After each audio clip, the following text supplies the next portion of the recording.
میری خالہ کے ساتھ بہت گہری دوستی تھی۔ وہ بے اولاد تھی اور گھر میں اکیلی رہتی تھی۔ میری خالہ کافی جوان عورت تھی۔ میرے ساتھ وہ اپنی ہر بات شیئر کرتی تھی۔ جب بھی اداس ہوتی تو اپنی خالہ کے گھر رہنے کے لیے چلی جاتی۔ اس دوران میں خالہ کے ساتھ خوب مستی کرتی اور ان کے ساتھ ہی بیڈ پر سوتی۔ جب واپس اپنے گھر آنے کو بولتی تو خالہ ضد کر کے مجھے ایک دو راتیں اور رکنے کا بولتی۔ میں نئی نئی جوان ہو رہی تھی کہ ایک رات خالہ کے ساتھ بستر میں لیٹی تھی کہ اچانک خالہ نے اپنا ہاتھ میرے سینے پر پھیرنا شروع کیا تو مجھے مزہ آنے لگا۔ میں نہ چاہتے ہوئے بھی خالہ کا ہاتھ روک نہ سکی۔ میں اپنی ناشرم اتار کر خالہ کے سامنے بے خوف ہو کر لیٹ گئی۔ تب خالہ نے مجھے ایک ہی حصے سے لذت دی اور 2 دن بعد میں گھر آئی تو کچھ بے چین سی رہنے لگی، کیونکہ مجھے خالہ کے ہاتھ کی لذت اس قدر لگ گئی تھی کہ مجھ سے اب رہا نہیں جاتا تھا۔ اگلے دن میں بہانہ کر کے خالہ کے گھر گئی تو گیٹ کا دروازہ کھلا ہوا تھا۔ گھر میں داخل ہوئی تو خالہ کے کمرے سے عجیب سی آوازیں آ رہی تھی۔ میں بلا جھجک کمرے میں داخل ہوئی تو خالہ کسی 16 سالہ لڑکے کے ساتھ بیڈ پر بےہودہ لباس پہن کر لیٹی ہوئی تھی۔ مجھے دیکھتے ہی خالہ گھبرانے کے بجائے مسکرا کر بولی، آؤ آج میں تمہارا انتظار کر رہی تھی، اس لڑکے سے ملو، یہ میرا منہ بولا بیٹا ہے، آج سے یہ میرے گھر رہے گا۔ خالہ کی بات سن کر میں حیران اور پریشان ہو گئی، لیکن کوئی بات نہیں کہی۔ میرا ارادہ تھا خالہ کے گھر ایک رات رکنے کا، لیکن میں تھوڑی دیر بیٹھ کر جب جانے لگی تو خالہ نے میرے آگے ہاتھ جوڑ دیے کہ آج رات یہیں رک جاؤ، مجھے تم سے ایک ضروری کام ہے۔ خالہ کے بار بار اصرار پر میں نے ایک رات رکنے کا ارادہ کر لیا۔ رات ہوئی تو خالہ نے کہا، ہم تینوں ایک ہی بستر میں سوئیں گے۔ میں نے خالہ سے کہا کہ یہ کیسے ممکن ہے، ایک جوان لڑکے کے ساتھ میں کیسے سو سکتی ہوں؟ خالہ نے یہ کہا، اب میرا منہ بولا بیٹا ہے، اس لیے فکر کرنے کی کوئی ضرورت نہیں۔ ہم ایک بستر میں لیٹ گئے۔ تھوڑی دیر بعد میں کروٹ بدل کر لیٹ گئی۔ آدھی رات گزر چکی تھی کہ مجھے بیڈ ہلنے کی آواز محسوس ہوئی۔ میں نے ہلکی سی آنکھ کھول کر جب دیکھا تو میری جان نکل گئی، کیونکہ خالہ اپنے منہ بولے بیٹے کا۔ ہم 2 بہنیں اور ایک بھائی ہیں۔ میری خالہ جن سے میں بہت اٹیچ تھی۔ خالہ کام سے واپس آ رہی تھی، عشاء کا وقت تھا، اذان ہو گئی تھی اور لوگ مسجد میں داخل ہو رہے تھے۔ وہ بھی ان مانگنے والوں میں سے ایک تھا، لیکن مسجد کے باہر مسجد کی دیوار کے ساتھ بیٹھا تھا، اپنے رب کے آگے ہاتھ اٹھائے بڑی شدت سے مانگ رہا تھا۔ اس کے آنسو بہہ رہے تھے۔ خالہ اس کے پاس رکی اور بولی، کون ہو تم؟ مجھے کہاں جاتا؟ اس گھر سے میں مسافر لگتے ہیں۔ لوگ مسجد کی طرف آ رہے تھے اور اسے عجیب نظروں سے دیکھ رہے تھے، جیسے وہ پاگل ہو۔ اس کا حلیہ بھی تو پاگلوں جیسا ہی تھا۔ وہ عورت اس شخص کے چہرے کی معصومیت سے حیران تھی۔ وہ چہرہ ایسا تھا ایک بار دیکھنے والا ٹھہر جاتا۔ برسوں کی مسافت، ایک درد جو اس چہرے پہ غم تھا۔ وہ عورت جو اس اجنبی کے پاس کھڑی تھی کہنے لگی، بڑا لمبا سفر کر کے آئے ہو۔ اس اجنبی کو دیکھنے پر وہ بھی اماں اب اس زمین کے ساتھ اس پر بیٹھ گئی۔ اجنبی نے اس عورت کی طرف دیکھا اور کہا، بہت لمبا سفر، ایسا سفر جس میں اپنے ہی ہم سفر کو ذلیل کر دیا اور پھر سارے وعدے قسمیں توڑ کے اسے اکیلا چھوڑ دیا۔ اس کی بددعائیں مجھے جینے نہیں دیتی۔ اماں نے کہا، خالہ نے کہا، بیٹا اس رب کو راضی کرنا بہت آسان ہے، وہ تجھ سے بس سچی توبہ چاہتا ہے۔ وہ تو رحمان ہے، رحیم ہے، اسے تو معاف کرنا سب سے پسند ہے۔ اور جہاں تک رہی اس بندے کی بات، تو اللہ کے بندے بھی اپنے اللہ کے اس بندے کی شکایت نہیں کرتے، تو اپنے رب کا ہو جا، وہ خود اس بندے کو تیرے نصیب میں لکھ دے گا۔ اس اجنبی نے بچوں جیسی معصومیت سے اماں کی طرف دیکھا اور مٹی جھاڑتے ہوئے اٹھ کھڑا ہوا۔ اماں نے دیکھا اس کے کپڑے اور وہ چادر جو اس نے اوڑھ رکھی تھی اتنی پرانی تھی جیسے اس کا کوئی نہ ہو، جو اور وہ اسے بتاتا کہ انہیں بدل والا یا دو دیتا۔ خالہ کو اس اجنبی پر رحم آ گیا، جس کی حالت کی وجہ سے لوگ اسے رک رک کر دیکھ رہے تھے۔ اماں نے کہا، میری اولاد نہیں، شوہر کچھ عرصے پہلے اس دنیا سے چلا گیا، اگر تم میرے بیٹے بن جاؤ۔ وہ شخص ذہنی طور پر معذور لگتا تھا۔ خالہ نے اپنے اسے منہ بولے بیٹے کا ہاتھ پکڑا اور اسے گھر لے آئی۔ اس کے لیے نہانے کا پانی رکھا اور اسے اپنے مرحوم شوہر کے کپڑے دیے۔ وہ پہن کر نکلا تو اماں کو لگا اسی بیٹے کی وجہ سے وہ بے اولاد تھی، مجھے اللہ نے اس بیٹے سے نوازا تھا۔ خالہ بتاتی ہے، میں دیر تک اپنے بیٹے کی نظر اتارتی رہی، میری نظر ہی میرے بیٹے کو مہنگی جائے۔ میری رہی خالہ نے سارے خاندان سے کہہ دیا، یہ میرا بیٹا ہے، کل کو مر بھی گیا تو مجھے غریب کا جو کچھ ہے وہ اس کا ہے۔ اس طرح وہ اجنبی میری خالہ کے گھر رہنے لگا۔ خالہ نے اس کا نام حسن رکھا۔ حسن میری خالہ کے علاوہ کسی سے بات نہیں کرتا تھا۔ خالہ کسی کے گھر کام کرتی تھی، جاتے ہوئے دروازہ باہر سے بند کر جائے کہ کہیں اسے بتائے بغیر چلا نہ جائے۔ ہم سب لوگ ایسے نفسیاتی مریض ہی سمجھتے تھے۔ میں خالہ کے گھر اس اجنبی کے آنے کے بعد 1-2 بار گئی تھی۔ ایک بار وہ سو رہا تھا، دوسری بار خالہ سے کسی بات پر لڑ رہا تھا۔ خالہ اسے ایسے منتیں کر کے کھانا کھلا رہی تھی جیسے ماں اپنے بچوں کو کرتی ہے، کہیں اس کا بچہ بھوکا نہ سو جائے۔ میں نے خالہ سے کہا کہ ایک تو آپ راہ چلتے اجنبی کو گھر لے آئیں، اوپر سے اس کے اتنے نخرے برداشت کرتی ہیں، دیکھ لیجئے گا، مجھے تو اس شخص کا بھروسہ نہیں۔ تھانے میں رپورٹ لکھوا دیں، کہیں کسی پاگل خانے سے تو نہیں بھاگ کے آیا۔ حسن نے سن لیا اور کمرے میں جا کے خود کو کمرے میں بند کر لیا۔ خالہ نے غصے سے مجھے دیکھا اور بولی، یہ بلادوب میں نے سفید نہیں کیے، اور دوسری بات جو تم بول رہی ہو یہ تم نہیں، تمہارے اندر تمہارے باپ کی وہ ٹریننگ ہے جو بچپن سے تم لوگوں کو دی گئی ہے، ہر دوسرے بندے کو شک کی نظر سے دیکھو۔ میں اب بننے لگی اور کہا، خالہ اب اس کے لیے مجھ سے لڑیں گی؟ تو خالہ نے اپنی آنکھوں سے آنسو صاف کیے اور بولی، وہ کوئی اور نہیں، میرا بیٹا ہے، تم سب یہ بات اچھی طرح سے سمجھ لو۔ میں نے خالہ کو ساتھ لگایا اور کہا، اچھا ٹھیک ہے، میں آج سے آپ کے بیٹے کو کچھ نہیں کہوں گی۔ میں سمجھ گئی تھی خالہ نفسیاتی مریض کو اپنا بیٹا مان چکی ہے۔ دادی اکثر کہتی تھی، جو اللہ دے اس پر شکر کر لو اور جو نہ دے اس پر صبر کر لو، زندگی سے شکایتیں ختم ہو جائیں گی۔ مجھے اپنی دادی کی یہی باتیں بہت اچھی لگتی تھی، وہ مجھے ہمیشہ ایسے ہی سمجھاتی تھی۔ میری بہن میری اور دادی کی محبت سے جیلس رہتی تھی۔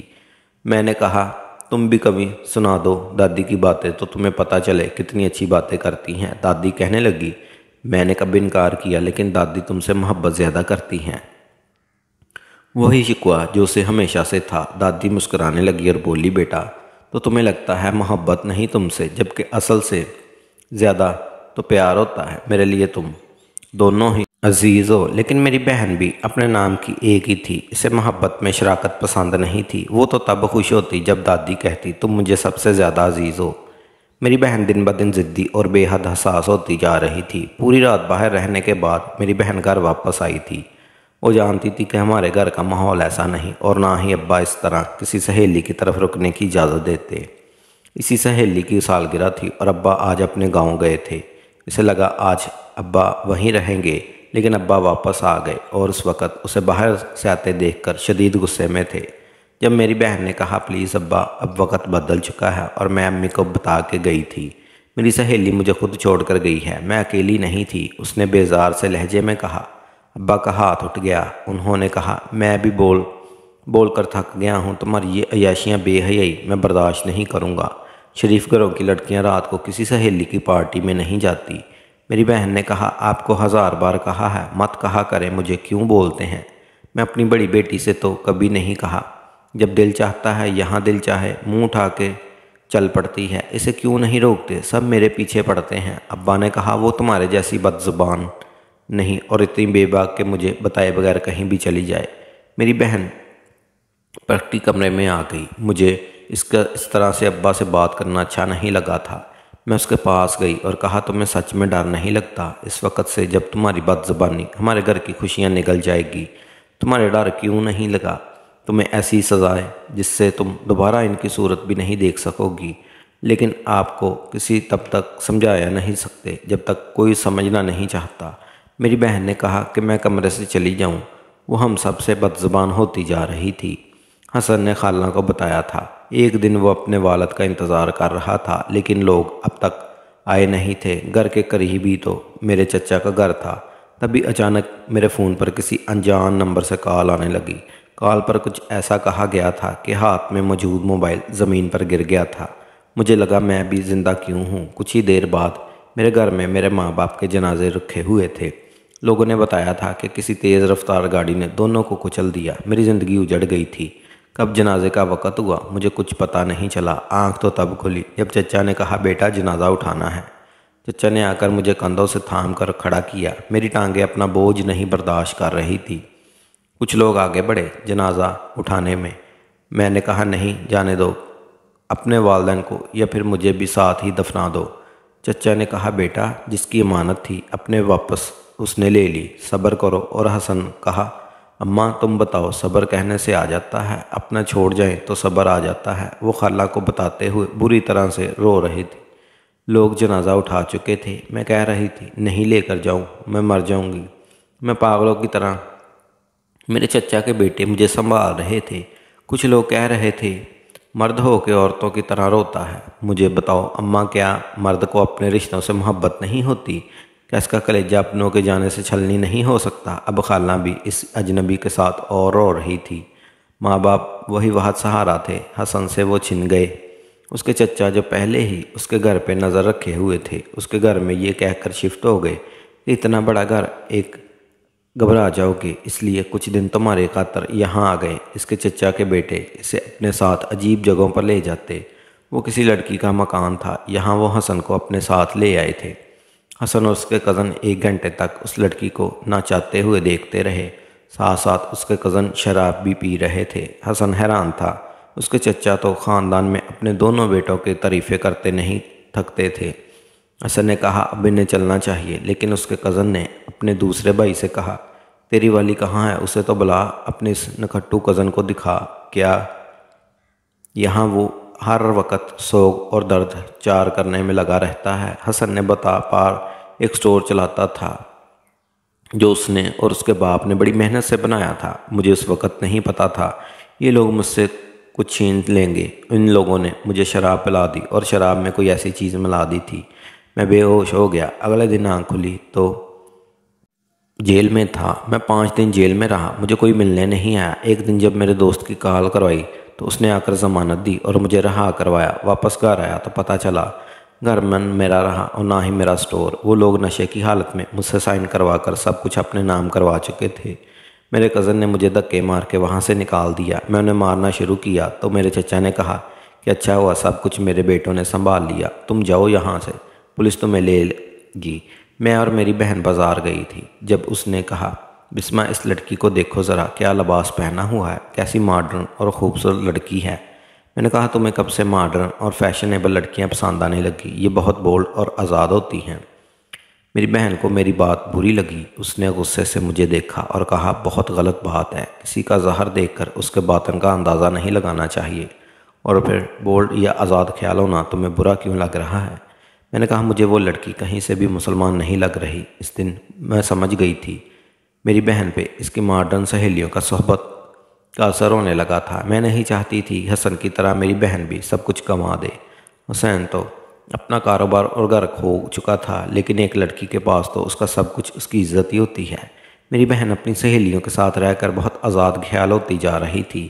اس کے نزدیک لڑکوں کے ساتھ ڈرائیو پر جانا کوئی بری بات نہیں تھی۔ میں نے اور میری اماں نے اسے بتلائے بغیر اس کے لیے رشتہ ڈھونڈنا شروع کر دیا۔ میری ایک سہیلی کا بیٹا جو پہلے سے میری بہن کو پسند کرتا تھا، اس کے رشتے ریا قبول کر لیا اور دادی بھی راضی تھی۔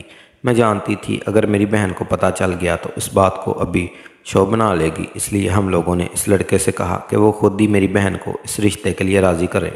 ہمیں اعتراض نہیں۔ خالہ جن لوگوں کے گھر کام کرتی تھی وہ لوگ خالہ کو 1 ماہ کے لیے اپنے شہر والے گھر بھیج رہے تھے۔ وہاں پر ان لوگوں کے کچھ مہمان امریکہ سے آ رہے تھے اور خالہ کھانا پکاتی تھی، اس لیے خالہ کو جانے کا کہا تھا، اور خالہ اپنے بیٹے کی وجہ سے پریشان تھی اور وہ امی کے پاس آئی اور کہا کچھ دن حسن کو یہاں رکھ لے۔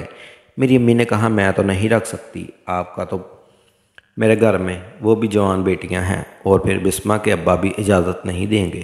دادی بھی نہیں مان رہی تھی۔ خالہ کو ڈر تھا کہیں حسن چلا نہ جائے۔ سب کی باتیں سن کر خالہ نے اپنی آنکھوں سے آنسو صاف کیے اور کہا اپنے شوہر کے مرنے کے بعد میں اکیلی تھی، لیکن تم لوگوں کو بھی کچھ نہیں کہا۔ اب اگر اللہ نے مجھے بیٹا دیا ہے تو تم لوگ اسے بھی میرا نہیں سمجھتے۔ اگر میرے جانے کے بعد کہیں گیا تو میں تم لوگوں کو معاف نہیں کروں گی۔ امی نے دادی کو دیکھا اور ان کا چہرہ دیکھ کر میں سمجھ گئی تھی کہ وہ کیوں حامی نہیں بھر رہی۔ ابا کی وجہ سے سب ہی مجبور تھے۔ خالہ مایوس ہو کے جانے لگی جب دادی نے کہا ٹھیک ہے تم اپنے بیٹے کو میرے پاس چھوڑ جاؤ، گھر کی پچھلی طرف کا کمرہ اس کو دے دیتے ہیں۔ دادی کی بات سن کر خالہ خوش ہو گئی اور خوشی سے دادی کے ہاتھ چوم لیے اور کہا یہ ان کا احسان ہے۔ خالہ چلی گئی تھی اور میں سوچ رہی تھی کہ کوئی کسی اجنبی سے اتنی محبت اور فکر کیسے کر سکتا ہے۔ سگی ماں سے بڑھ کر تھا ان کے لیے یہ حسن۔ اب وہ اکثر کہتی میرا اکلوتا بیٹا ہے حسن، اور میں ہنستی کہ کچھ عرصہ ہے تب تو میں بھی آپ کی بیٹی تھی، لیکن خالہ کے لیے سب کچھ ان کا بیٹا تھا جو پتہ نہیں کیا سوچتا رہتا تھا۔ خالہ ایک ماں کے لیے چلی گئی تھی اور حسن ہمارے گھر آ گیا۔ دادی نے اسے گھر کی پچھلی طرف کا کمرہ دے دیا اور خود بھی اس کے ساتھ زیادہ وقت گزارتی، لیکن دادی بھی دوسرے دن ہی اکتا گئی۔ میں پاگلیوں کی طرح بولتی رہتی ہوں اور وہ آنکھیں بند کیے کیسے پڑا رہتا ہے۔ جو آپ بھی نہیں دیتا۔ آج صبح کچھ بولنے لگا تو سوچا شکر ہے کچھ تو بولا۔ کہنے لگا ماں کو بلاؤ۔ میں نے کہا وہ تو ہم جوان لڑکے ہو، بچے نہیں ہو، آ جائے گی تیری ماں۔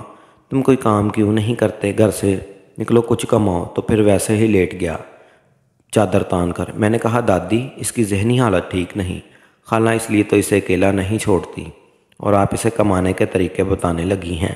وہ بچوں جیسی حرکتیں کرتا ہے، کچھ باتیں بھول جاتا ہے، اس کا علاج چل رہا ہے اور خالہ ساری میڈیسن دے کے گئی ہیں جو اسے دینی ہے۔ میں اسے دوائی دینے گئی، چادر تانے لیٹا تھا۔ میں نے کہا حسن اٹھو، تمہاری امی نے دوائی بھیجی ہے، کھا لو۔ جب اسے یہ کہتے وہ چپ چاپ کھا لیتا۔ میں نے دیکھا وہ مجھ سے بات نہیں کر رہا تھا، لیکن جب میں جاتی نظریں جھکی رہتی۔ ڈاکٹر نے کہا تھا بہت جلد وہ ٹھیک ہو جائے گا۔ میں اب کچھ دیر اس کے پاس بیٹھی رہتی، اسے خبریں سناتی، ایسی ہی کچھ ادھر ادھر کی باتیں کرتی۔ ایک دن میں نے جب اسے کہا جب وہ بول سکتا تھا تو جواب کیوں نہیں دیتا، خاموشی نے کیوں رہتا ہے، اس نے میری طرف دیکھا اور اس دن پہلی بار مجھے لگا تھا بسمہ ان آنکھوں سے زیادہ اس دنیا میں کچھ نہیں۔ میں خود سے ڈرنے لگی تھی۔ میں نے وہاں جانا چھوڑ دیا۔ واقعی خالہ ٹھیک کرتی تھی، اس شخص کی نظر اتارتی تھی۔ وہ پھر مجھے لگا تھا حسن کو میری نظر لگ گئی تھی، اسے بہت بخار ہو گیا تھا۔ اس نے صاف کہہ دیا تھا جب تک اماں نہیں آئے گی وہ دوائی نہیں کھائے گا۔ میں نے خالہ سے بات کی، انہوں نے کہا فون دو اسے۔ خالہ نے پتہ نہیں کیا کہا، اس نے دوائی بھی کھائی اور مجھ سے بھی کچھ باتیں کی۔ دوستو اگر آپ کو ہماری آج کی ویڈیو اچھی لگی ہو تو ویڈیو کو لائک کر دیں اور دوستوں کے ساتھ شیئر کریں۔ اگر آپ نے ہمارے چینل کو سبسکرائب نہیں کیا تو ہمارے چینل کو سبسکرائب کر لیں۔